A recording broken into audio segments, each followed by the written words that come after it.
All right, so I'm going to start off with just some real basics. We called this good bugs and bad bugs in the garden, but I have to preface it with a little entomological nerdiness to say that bugs, even though we're using it as a term for insects here, it really only describes one kind of insect group, which is, you're probably most familiar with bugs as being like the stink bugs. So that's actually the name of a group of insects. So we're just going to call this good bugs, bad bugs in the garden because it's a fun name. But we do have to go into what is an insect, because we're only talking about insects in this presentation. You may have other pests in your garden that might be bacteria or fungi or some other kind of critter that's not an insect. So just as a reminder, an insect is an invertebrate.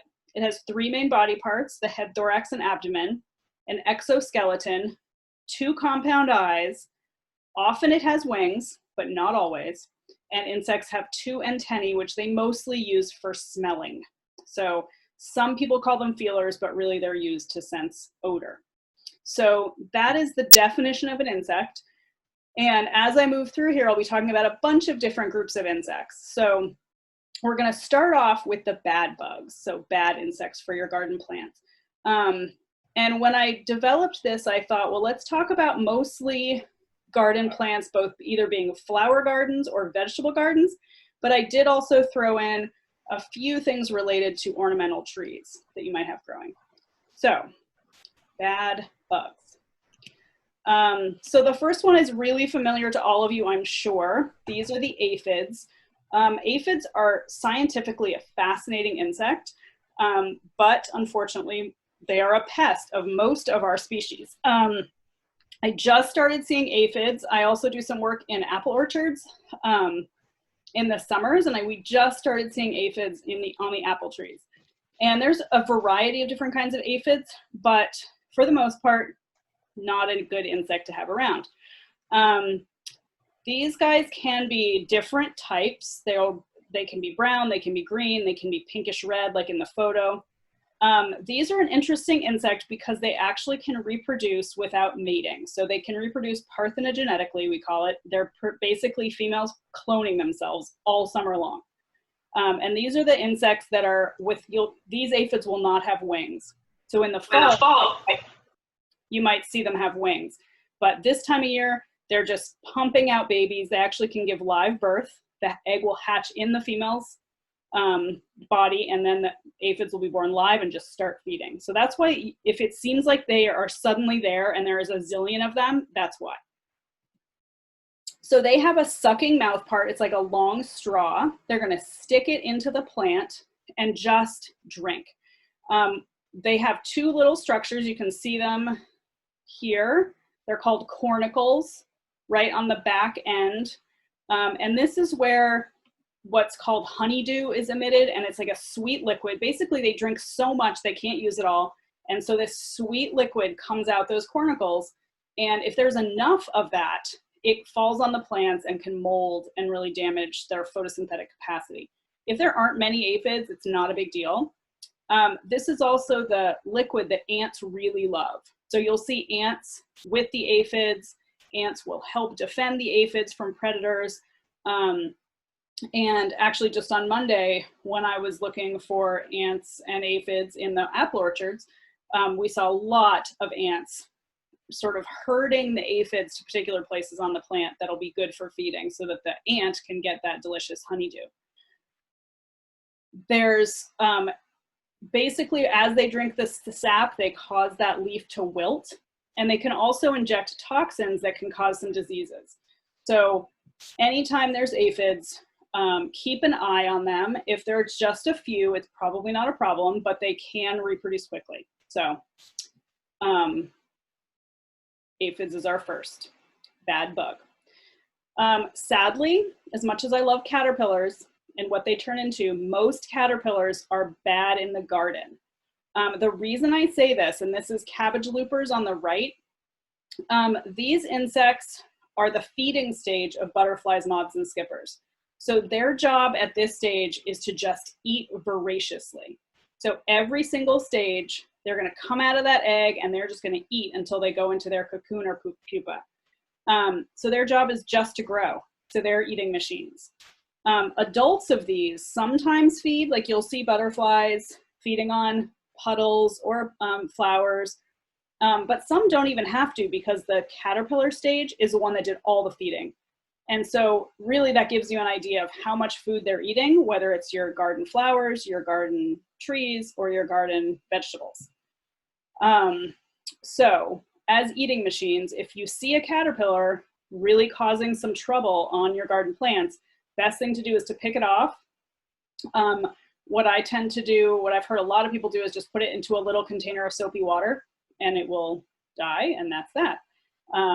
Or you can move it into another area of your garden because they're not super speedy. So if you think they're eating your lettuce, you could move it over near your compost pile and they're not going to ever make it back. So it just depends on how kind you are. So here are some common caterpillars that are pesty in our gardens. The tomato hornworm you're probably all familiar with. This thing gets to be giant, like the size of your index finger.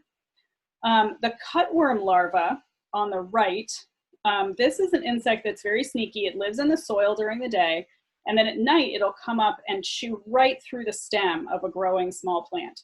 So I've had some farmers that I've worked with for various classes I've taught say that cutworm, they came out one morning and a cutworm had just cut off the stem of a bunch of seedlings that they had planted that week.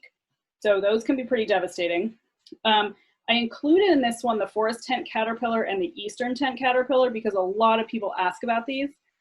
These are the caterpillars that are going to be feeding on ornamental trees. Not always just ornamentals, but trees. And if they're in your garden and ornamental, you don't want them there. They're going to make, some of them will make a nest of silk in the crotch of a tree, and then they'll walk out and feed on the foliage. And they can really do some damage on a small tree, really quite dramatic. So I would say the same thing with these. If you have a tree that's young in your yard or on your property and you notice one of these nests, I would disturb the tent, reach in and pluck out all of those caterpillars and pop them in some soapy water, because they can really damage a small tree. In the forest, there's predators, there's different things happening, but if it's an ornamental, you probably want to take care of it. All right. The leaf feeding beetles. This is a whole group of beetles. They're really beautiful, a lot of these insects. So you can see the common asparagus beetle over here on the right. It's just a very, very pretty insect. It's got that red and black, just so pretty. This group of beetles is a particular family in the beetle order called the Chrysomelidae. And these are pretty much all going to be things you don't want on your plants, because not only do they feed on all the plant tissues, even though they're called leaf feeders, they are going to be feeding on all the plant tissues, not just the leaves. So stems, flowers, you name it. And not just the adults do this feeding, but the larvae as well. So you're going to have every stage of these munching away. So if you notice a beetle of any, and I'll show you how different some of them can look in this order. They don't all look this same shape as the common asparagus beetle. They have a variety of shapes. And it's just anything that's eating your plants, you want to make sure you take that off and put it in that soapy water. There are so many beetles first, and then among the beetles, there's this huge group of leaf feeders. So 37,000 species in the world. And I was looking for a statistic on how many species in New Hampshire. Nobody really knows is the answer. So these are definitely going to be, some of them were better looking insects, but not things you really want in your garden. So here is the potato beetle. You're probably familiar with this insect. It's shaped more like a ladybug, like that sort of hemispherical shape, but it is a Chrysomelidae. The larva is on the right, and it's this sort of chubby looking larva. A lot of these this order has this very chubby looking larva. It doesn't look caterpillary. As soon as you see it, you can see that those front legs, those 6 legs, look a lot like the true jointed legs of an adult insect. And unlike a caterpillar, Beetles will never have what we call prolegs anywhere on the rest of their body. So caterpillars have sometimes have these extra soft appendages that they can use to get around, and sort of extending back along the rest of their caterpillar body. Beetles never have that. So they have these 6 jointed legs and then often this very chubby body. So that's what you're seeing here with the potato beetle. Hey, Jenna, before we get too far into beetles, we got a couple questions coming in. Oh, good. Yeah. One is how to eliminate aphids. Oh, so aphids, I know that there are some plant soaps that you can buy at garden centers and things, and you can even probably look up ones to make on your own. I know that the best thing to do really is to try and have predators in your garden. So if you have noticed ladybugs, you want to keep those there. And maybe, I know you can buy ladybugs. I think Agway, you can buy them. That's really the best bet. But if you're noticing it and it's a little too late for that, there's just a zillion of them. I think there are these different insecticidal soaps that will not damage in any way the beneficial insects in your garden, but you can spray it right on the aphids.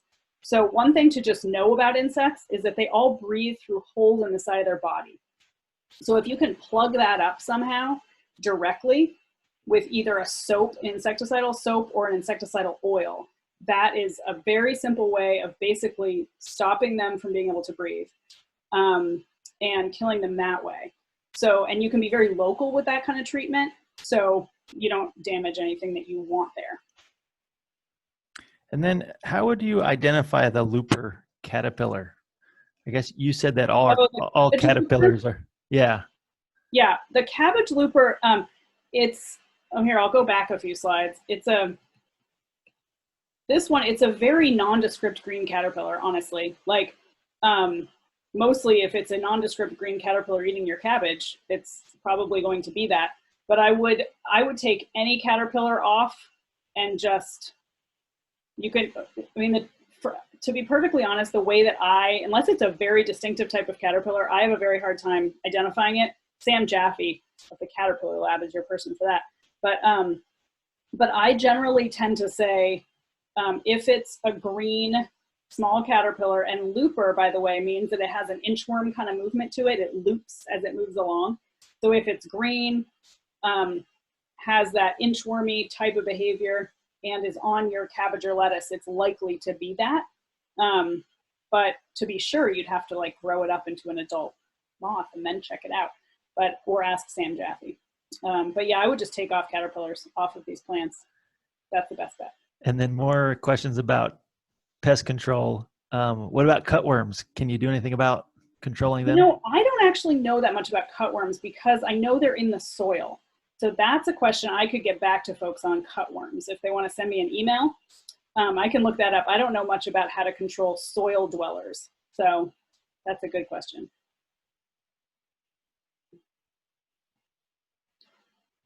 All right.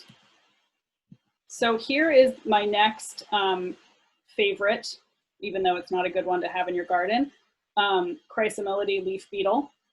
This is the scarlet lily beetle. You may have seen these on your lilies. I know that I've seen them in my yard on the lilies, and this is actually an invasive insect. It's been here for a very long time. And interestingly, the larva over here on the right is generally covered with its own frass, and frass is the insect word for poop. So that insect is covered in its own poop. And the idea here is that it's a defense against being eaten by birds and being parasitized by parasitic wasps. So if you happen to see a very gummed up looking little larva on your lilies, pull that right off, pop it in the soapy water. That's what's happening. I've rarely ever seen these without the frass on them. So I really don't know. I don't know if I ever have what they would look like under there, but I'm guessing it's that tubby little leaf beetle larva with those 6 jointed legs. Not terribly good looking as a larva, but certainly as a beetle, they are quite good looking, but sadly will munch right through your lilies. So might see those out there soon. All right, next category of pesty insect is the stink bug. Lots of these around, native and non-native. So 30 species of stink bug in New Hampshire. They come in lots of different colors, lots of different, either like they're very shield shaped. This one is a real classic shield shape. There are also some that are a skinnier type of shield. And all of them have a piercing, sucking mouth part, and it drinks plant juices, much like the aphid does, drinks the plant juices. And this is, oh, first I'll say before I go on, this one here on the right is the one that you've probably seen in your home in the winter and spring, the brown marmorated stink bug. This is the invasive stink bug. And that one is a pest in the agricultural setting. But other than, like, in our homes, it's just in our homes, and it's sort of like a roommate. But it's not a pest in the home, but in the garden it is. So here's an example of what a generally stink bug damage, whether it's the brown marmorated or the native species, this is what they can do. They'll stick their mouth part into a developing fruit or leaf and just drain it of juice or sap. So you'll see damage like on this tomato on apples, all different kinds of soft skinned fruits. And then on the right, you can see this little insect right over here is a nymph, which I'm going to show you a few pictures of nymphs because it's good to recognize the different stages. And you can see the speckling on the leaf, and you can see how that would, if you had too many, it really damages the photosynthetic capacity of the leaf.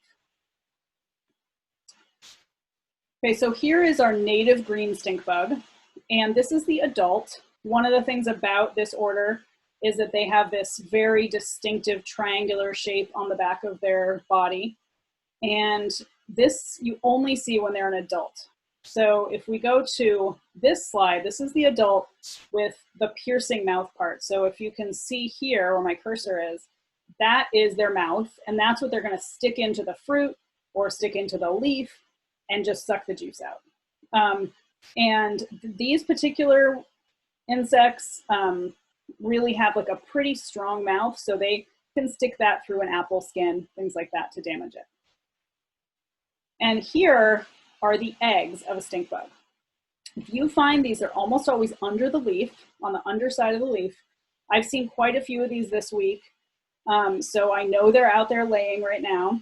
I've also seen the nymphs, so they're in various stages depending on where you are. And they're really barrel shaped, and when they hatch out, it's like the top of the barrel pops off and out comes this tiny little stink bug. And it doesn't look like an adult stink bug, which is why I want to show you what it looks like so you can recognize it. So here is the third instar nymph. So this has come out of the egg and shed 3 times. But you would never, that's a green stink bug nymph. You would never guess. It's just crazy to me that it starts out red and black. So if you see that, squash it, put it in soapy water. And then as it molts, you can see it gets more developed wings here. So this is 2 more molts later. It now is starting to look green. And you can see that it's got little wing buds. You can see that it's got that mouth part. It's using that piercing mouth part all its stages. So it's damaging plants all along the way, every stage. Okay, so now you're familiar with a few of the big pests. Does anybody want to turn their mic on and ask a question, or chat box question so Miles can ask?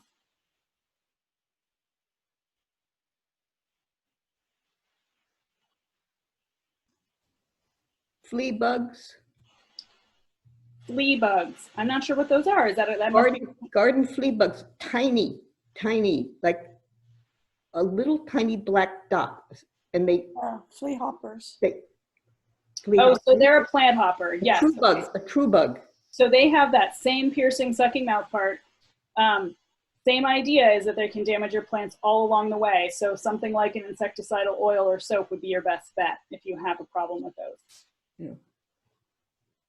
There's a really beautiful emerald green, I think it's a beetle. Mm-hmm. I think I know what you're talking about. It's so beautiful that it's got to be bad. It's not.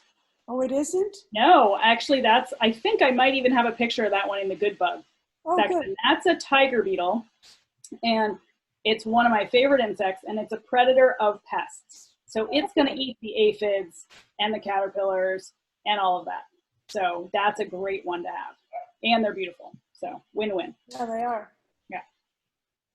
All right, Miles, can you also give me a time check? I realize I don't have a clock in here. Yeah, it's 4:25. Oh, good. And Perfect. there's another question here about what's laying masses of eggs on my porch screens? Oh, I don't know. You should send a picture. So that's the best bet. If you can describe the eggs, that's helpful. But it might be a moth. There are a lot of moths that might do that this time of year. Luna moths are out right now. And I don't know if they're in clusters or single eggs, but yeah, send a picture and we'll see if we can figure it out. And how often do stink bugs molt? You talked about all the instars. Does that happen pretty quickly? Yeah, so most of them have about, I think it's 5 to 7 molts before they reach adulthood, depending on the species. And they will molt really dependent upon how warm it is. So everything with insects is completely weather dependent and dependent on temperature. So like in the next few days, insect development will be sped up in these next few hot days. So it really depends. And generally speaking, we're going to start seeing aphids right around, like beginning, again, depending where you are. Like I'm in Keene and it's been warmer here. So I've been seeing some development faster. So in Keene, I started seeing aphids about maybe 7 to 9 days ago. But some of you folks might be at a higher elevation, it might be different. So same with the stink bugs. If a stink bug in my garden might molt more quickly and move through its developmental stages more quickly than someone who lives in a slightly different microclimate. But they will have multiple generations in the summer, some of them, depending on the species. So that's why you really have to kind of keep your eye out for the different stages all through the summer and see, if you see them, just pluck them right off your plants. Gemma, could you tell me anything about the gold bug? The gold bug? Yeah. Again, I'm not familiar with a lot of it's a beetle shape. It's a good sized beetle. And I happened to find one on my walk out front. And I was told it was a gold beetle. And it did look like a gold color with a tinge of green. Oh, I'll have to look. And it laid, I picked it up and put it in with some leaves to ask questions about it. And it laid little teeny eggs, 2 on a leaf. And it looked almost like the tiny little styrofoam dots you get in some packaging. Oh, interesting. What, how big was this beetle? I have a picture of it I could send you. Yeah, that would be great. It was bigger than a penny. Oh my goodness. Ooh. That's a big beetle. Yeah. I must have seen it. I just don't know that common name. That's the biggest problem I have with insects is that people in different places have different common names than I do. And then I get confused. Well, I'm in Canterbury. And when I went out and I saw it, it was just so surprising to me. That is really interesting. Would love if you would send me the picture. That'd be great. Thank you. Okay, I will do that. Thank you very much. Thank you. All right, are we good on questions for now? We're going to move into the good bugs, my favorite part. All right, the first section I just want to talk about is the native bees, because most folks are familiar with the honeybees, but native bees are just amazing how many there are in New Hampshire. There are about 200 species right now. There were more historically, and they're really diverse. So some of them will be social, like a bumblebee living in groups with a queen and workers and drones. And then others are solitary. And by solitary, what I mean is they will never live in a gregarious organized group. The female will lay some eggs and then leave them and never come back. So it really depends on the type of bee. I'm going to go through a few examples so that if you see these in your garden, you are excited that they're there. And if you don't see them, you might be able to come up with a way of enticing them to be there. They're really great pollinators. So the first is one we're all familiar with, which is the bumblebees. Right now, there are about 10 species in New Hampshire. Several of them are threatened, but these are two that are just examples of bumblebees. But a bumblebee generally is going to be something that you would recognize. It's a round, rotund, sort of chubby looking, fuzzy bee. And they come in a variety of sizes. Some of them can be as small as a honeybee, but they're always much fuzzier. And some of them are as large as on the right here, the common eastern bumblebee, which you've probably all seen. And we're all familiar with that sound of the bumblebees, you know, grabbing onto the anthers of a flower and vibrating their wings really quickly, that really high-pitched buzzing. When they do that, that's called buzz pollination, and they're actually holding on with their two front legs to the anthers and vibrating their wings really quickly, and it releases pollen that wouldn't otherwise be released.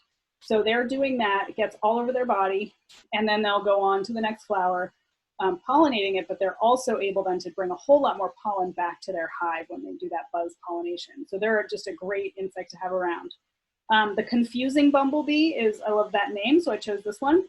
It's a little different looking in the sense it doesn't have as much black on it. It's a lot more yellow, but it's still recognizable as a bumblebee.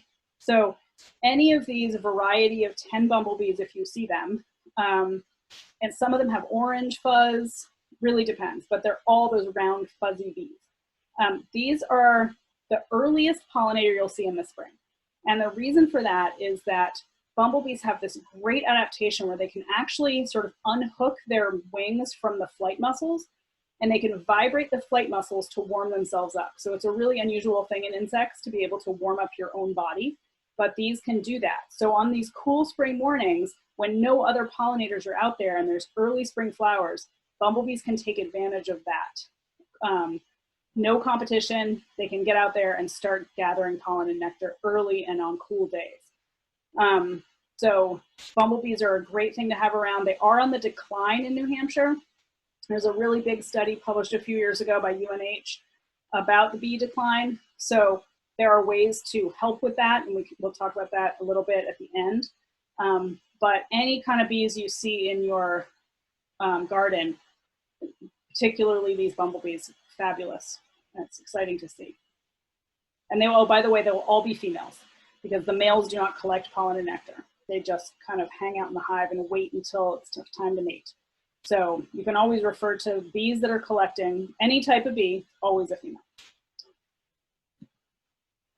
All right, carpenter bees are another species that are really good to have around unless they're nesting in your wood of your home or your garage. So, but if you see them just in your garden, no problem. There are 5 species of these in New Hampshire right now. There are the large species on the right, and these are going to nest in wood. So if you're living in an area where you have a lot of, you know, like logs, things like that, out in the woods, down trees, they love that. Then the small species, which you see this little one here on the lower left, these really enjoy the pithy stems of hollow stems. So unfortunately, in my yard, we have a lot of, what is the invasive, I'm blanking on, the Japanese knotweed. And that is a hollow, pithy stem. The only thing it's really good for, in my mind, it does produce a lot of pollen and nectar later in the year, but it also has pithy stems that these guys would like to nest in. So that's a benefit. One thing I will mention is that the large carpenter bee here in the picture, you can tell the difference between a bumblebee and a large carpenter bee because of that shiny black abdomen. So if you see a large fuzzy bee with a black abdomen, shiny, shiny, that's a carpenter bee. If it's fuzzy all along down the abdomen, and I'll go down to the last one, you can see the bumblebee has fuzz on the abdomen. So that's the difference, how to tell them apart. Do carpenter bees have stingers? The females do, yes. Yep. All right. So here is an example of a small carpenter bee nest. And the small carpenter bee is one where they will lay the eggs and then they really won't come back. So not a social species. You'll see each of these little cells, we call it, just like we would in a honeybee hive. The female goes in, she lays the egg, she provisions it with pollen and nectar, and then she puts a little wall in between with some kind of plant material. Then she goes to the next one, lays again, and so on and so forth down the line. This one is turned into a pupa. So that's a pupa of a carpenter bee. This one, I don't know what's going on. It looks like a bunch of resin or something. And then these are larvae down here. So those will emerge, come out the end of the pithy stem. So here she is at the end. She's sealing it off so no predators can get in. And then she'll leave, and she may do this again and again. And then she'll continue to collect pollen and nectar until she's done. Here is a cutaway of a large carpenter bee nest in someone's wood somewhere. This was clearly like wood in someone's home, so that's too bad. I think it was anyway, from where and so you can see that they have an entrance that they actually create. So this is where people get, if you look up carpenter bees online, you're gonna get all this pest control information because that's a problem for people with their wooden structures. But they will actually cut with their sharp mandibles these holes, and then they'll cut back, and they will make these galleries where they will then lay the eggs. They will come and go all summer. So let's say the female makes this one, lays eggs, and then she'll excavate this one, and so on and so forth. So, and then the workers will come back to some degree. Once they've emerged as an adult, they'll come back and help feed their sisters. So that is a possibility with large, that's why they can do damage on structures. You don't have them doing damage on structures, but you have them in the garden. That's a good thing. All right, sweat bees. These are some of my favorite bees in the world. These got their name because someone noticed that they don't get enough salt in their diet, so they like to come to sweaty humans and animals to gather the sweat. But I've never had them do that to me. So that's nice. These are mostly a solitary bee, but they have been known to form these small groups, and they don't necessarily work together. I think it's that they just like the same habitat area and they don't mind each other being nearby. So these are ground nesters. There's about 70 species in New Hampshire. You can see on the right side of your screen, I have the finger in there so you can see the scale of this hole. They're gonna nest in soil that's not covered by mulch and things. So that's one of the reasons they say if you want native ground nesting bees, you don't want to overly mulch because you want to give them access to the soil for nesting. They will also nest in old wood. So they're not gonna create the holes like the carpenter bee would. They'll just use an existing hole in a stump or a log, maybe something in your deck, I don't know. But they're not gonna damage it themselves. That little hole would already be there. Doesn't have to be very big for them. And they'll go in and lay their eggs. And then they'll generally leave and not come back. So this is a variety of sweat bee pictures. There's a huge range of what they look like. The most well-known sweat bee is over here on the left with this really metallic green head and thorax, and then a striped black and yellow abdomen. That's really when I talk about sweat bees, people are like, oh, they're those cool metallic ones. But they can also look the way that this one does in the upper right with this sort of brownish, not very exciting, but you can see it's collecting pollen. And then there's this really bright green, but there are 70 species. So these are generally smaller than a honeybee. They are really great pollinators. They also don't travel as far as a honeybee would. None of these native bees do. So if you have a good habitat for them in your garden, they're going to pollinate your and maybe your neighbor's flowers, but they're not going to go 3 miles away like a honeybee would. So they stick around. All right, the next group of bees is the mason bees and the leafcutter bees. These are fascinating. These are really, in New Hampshire, generally only one generation a year. So you may only see them briefly in the spring. These are in the family Megachilidae, and they're very closely related to each other. They're solitary bees, and both of them use something that they gather in nature to line their nest. And leafcutter bees obviously use pieces of leaf, and mason bees use soil, hence the name mason bees, because it gets really packed in like a brick would. These also collect their pollen not on their legs like the other bees we've looked at, but they collect their pollen on their abdomen. So you see their really fuzzy abdomen, And I just think that's very cute for some reason. And so they have this fuzzy, fuzzy abdomen, and you can see this one is coming in for a landing in this hollow tube. So if you have seen these like native bee homes that people are putting up in gardens, and I know the Cornucopia Project has one, there are a lot of wood or structures with holes in it. And this is for these kinds of bees and also sweat bees. You're giving them a hole to lay their eggs in. And here's a cross section. On the top is a leaf cutter bee nest. And on the bottom is a mason bee nest. So this is, I've bought these at Agway. You can just buy these native bee homes, and it's so cool to watch them. You'll go a week later and be like, oh my gosh, now there's a whole, like one of the tubes is full and there are eggs in there. So up here among these leaves, there are little sections where the bee will cut just like with her mandibles, she'll cut just like a perfect little section, and she'll fly it into the hole and line it, and then she'll lay the egg and put pollen and nectar in there, and then she'll make a little partition with leaves and then do it again and again and again until the end of the tube. And the same here with the mason bees, except they're using maybe some pithy stems they chewed up or little bits of wood they found, and you can see the larvae developing inside there. So those are fabulously good. They also call them orchard mason bees, which is partly because the timing in our area is the time with the apple flowers. So they would be like adult bees around the time that an apple tree is blossoming, generally, and then they'll be growing the rest of the summer, spend the winter, and then emerge again in the spring as an adult. So fascinating bees, and easy to, give them places to nest. All right, this is, whenever anybody asks me what my favorite insect is, it's either, right now, a bumblebee or a lacewing.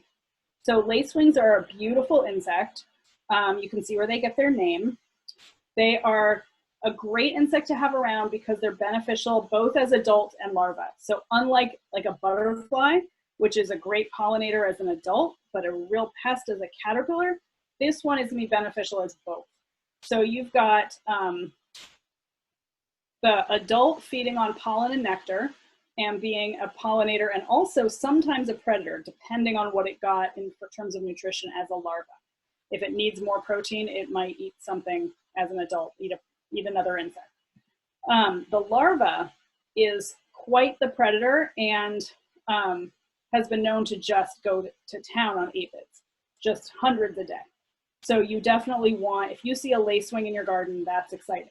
And they will feed on aphids, but they'll also feed on other small little pesty insects, like someone said, plant lice, things like that. The larva is commonly known as an aphid lion because of the fact that they can eat so many aphids in a sitting, so to speak. And here is what the larva looks like. You would never guess. So the larva is over here in the upper right, and it is the most bizarre looking thing. First time I saw one of these, I thought there's no way that actually turns into that beautiful lacewing, but it does.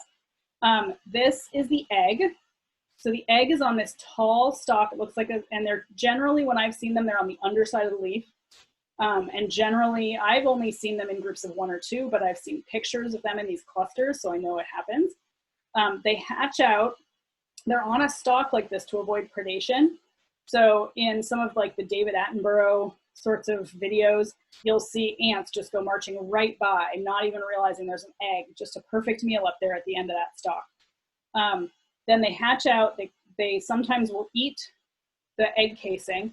They'll march down the little stalk, and then they'll just be off, and they'll just eat and molt and eat and molt until it's time to pupate. And this is what their pupa looks like. And usually it's on the underside of a leaf, not always. So if you see a nice round pupa like that on the underside of a leaf, that could very well be a lacewing pupa. That will emerge out and be our green lacewing. So definitely want to keep those around. All right, ladybugs. Most people are aware ladybugs are a great thing to have in the garden.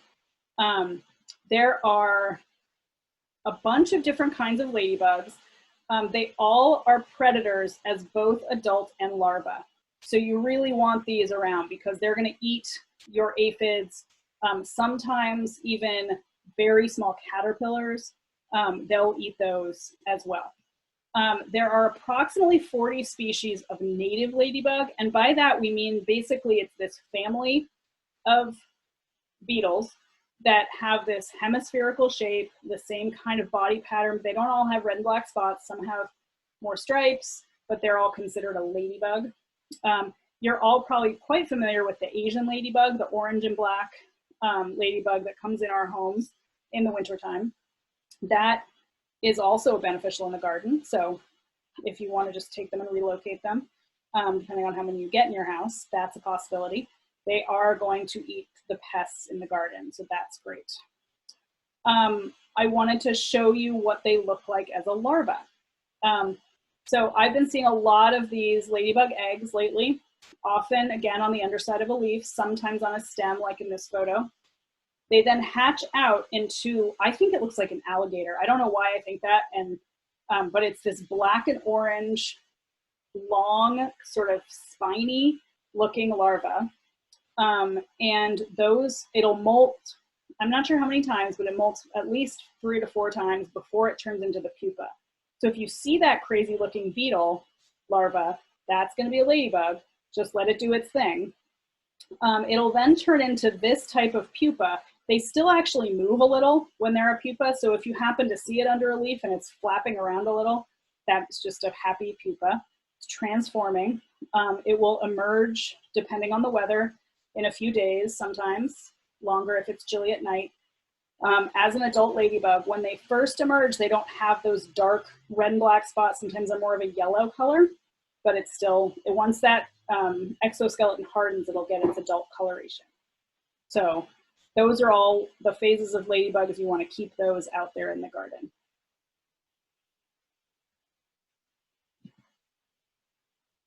All right, so ground beetles. When we first started planning this session today, one of the first questions I had from someone was about all the ground beetles. Like when I'm digging in my garden, do I want those there? Are they good? And the answer is yes, they are good. So beetles, you may have gathered from this, beetles are the most numerous insect on the planet, and there's lots of different groups of them. These guys are so many types of ground beetles. And about 400 species in New Hampshire. They have some similarities to each other. Once you see the picture of the ones I chose, you're like, oh, those do kind of look alike. But there are some always in the insect world that are outliers. And these eat a lot of different pests. So they're going to eat caterpillars, ants, aphids, slugs, and then lots of insects that will come and turn into a pupa in the soil. They'll eat some of those too. Whether or not they're good or bad, they're just going to eat them. They're very non-picky, as you can tell from this information. So they just like to eat, they're a predator, they like to eat other critters. Small slugs, they'll even eat some small worms, which we don't always love. But generally speaking, I would say these are a good thing to have in your garden.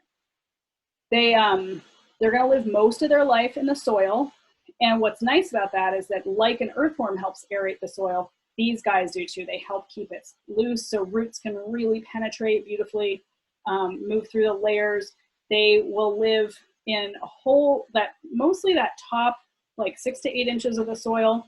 And then in the winter, they'll often go down below the frost line, but some of them can freeze and have an adaptation that they can freeze in the winter. So it really depends on the species, but these are a soil dweller that are really a benefit to helping keep the soil healthy. Here are just a variety of ground beetles we have in New Hampshire of a variety of sizes. You can't really tell in this picture, but this one in the lower left is a pretty good size, I would say, probably 3/4 of an inch long. This one in the upper left is a much smaller insect, maybe less, maybe a 1/4 inch, maybe a little bit, maybe 1/3 of an inch. So it really depends. Then this one in the lower right is a tiger beetle. So someone asked a question about the green tiger beetle. This is in the same group, but it's a brown one. Whereas the green one has, if we're thinking of the same insect, has the same shape, but it's a bright, bright, shiny green. They have really, really long legs and are very, very fast. So the tiger beetles spend some time underground, but they also are really good at navigating above ground because they're very fast. So this is just an example of some of the ground beetles we have here in New Hampshire.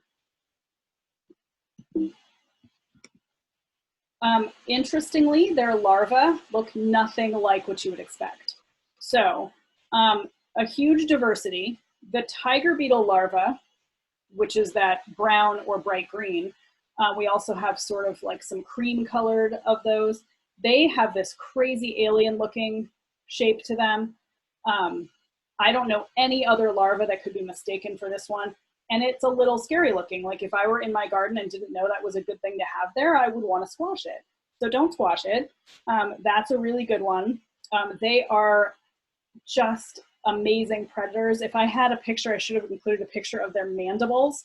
It's just chompers. That's all I can say. Just sharp and strong and really good at eating all kinds of things they'll find under the soil. The more typical look of a ground beetle larva is this one on the right. So a little more smooth, not quite as alien looking. Generally speaking, you'll find a couple of tail appendages on many of them, not all of them, a more smooth appearance. Again, they have mandibles that are very strong. They have mandibles at every stage, so that's why they're such a good predator. And yeah, you find these, you want to leave them there. And some of them, one rule of thumb with beetles is that their larvae can often be, usually, about 1.5 times the length of what their body will be as a beetle. So these, if you imagine a large ground beetle being 3/4 of an inch long, their larva will be almost an inch long at its full length. So anytime you see a beetle, its full-grown larva will be longer. It's almost like the cells like compact when it goes through its pupation and becomes like a much more efficient, compact adult. But if you see something, you're like, there's no way that's going to turn into a ground beetle because it's so long, but it might. So you might want to leave it. So. All right, the last category I have of beneficials are the parasitic wasps. These are fabulous. Someone just sent me a picture of a caterpillar on their peach tree that had been parasitized by a parasitic wasp, and all the little wasp larvae were crawling out of the dead body of the parasitic or the caterpillar on the peach tree. So great things to have around. So parasitic wasps, as you can see in the photo, use their long ovipositor, which they actually will not be able to sting you with. It looks scary, but it's not, because they won't sting you with it. It's not modified for stinging in defense. It's only used for laying eggs in other critters.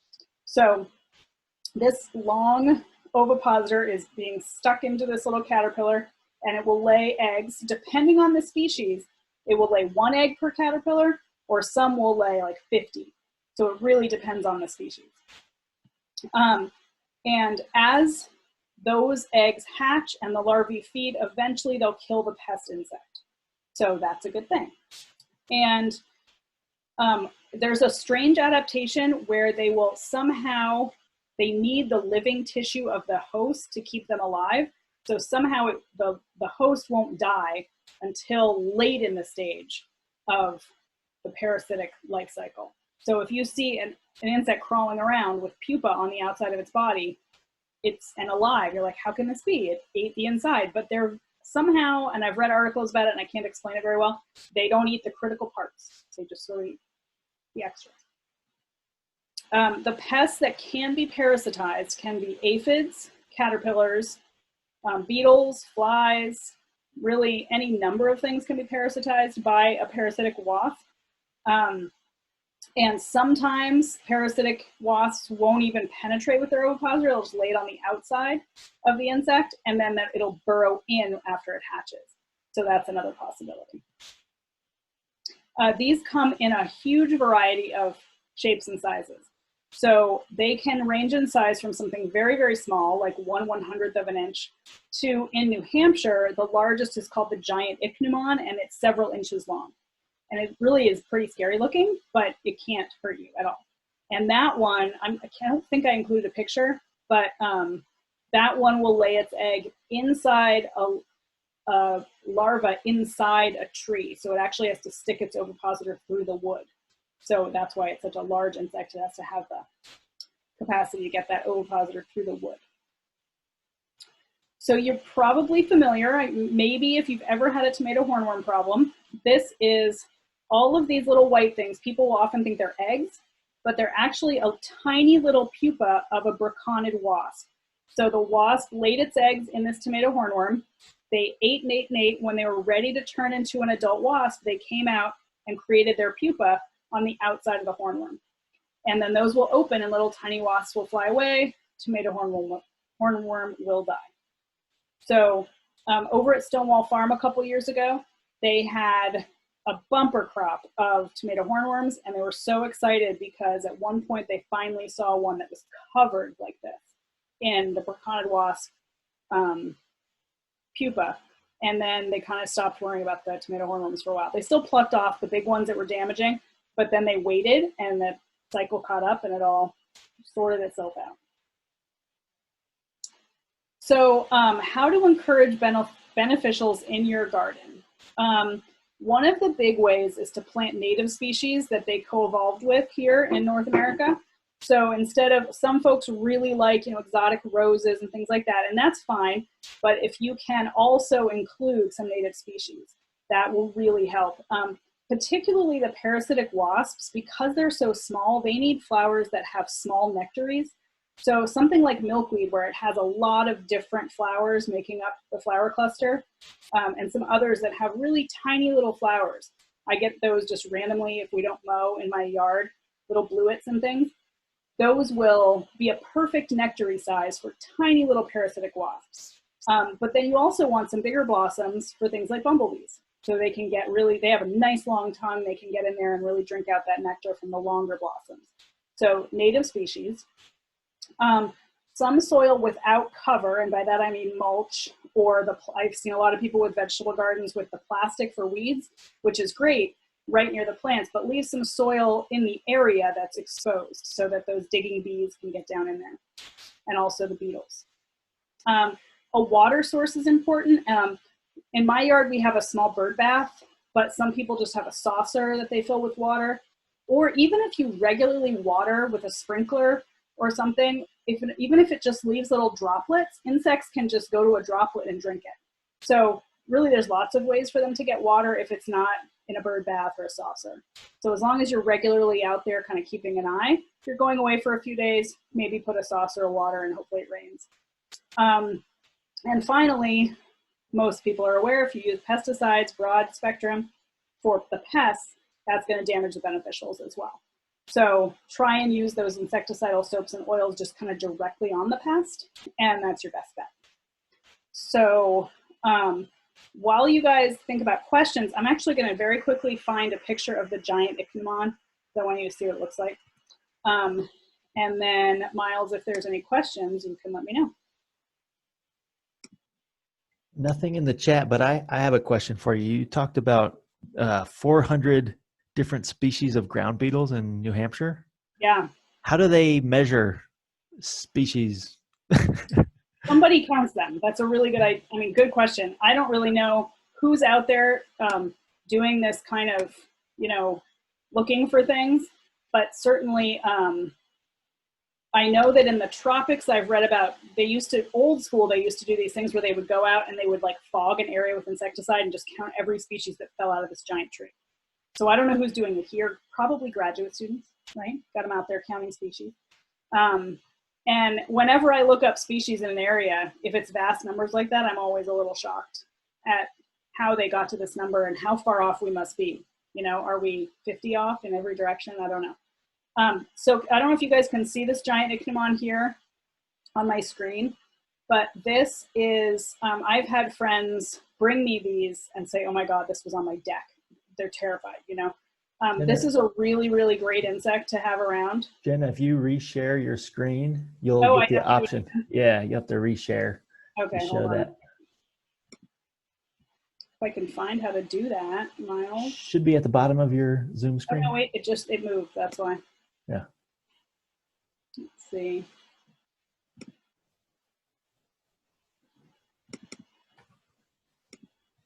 There we go. Now can you see it? Yeah. Awesome. All right, so this is a female, and the ovipositor is like probably 2 inches long. If you see one of these, so exciting. Just watch her. She's probably looking for an old rotten stump that has a larva of some kind, a wood-boring beetle, and she wants to lay her egg in it. So very exciting, will not hurt you. And if you find a dead one, I would love it. I need one for my collection. So there we have it.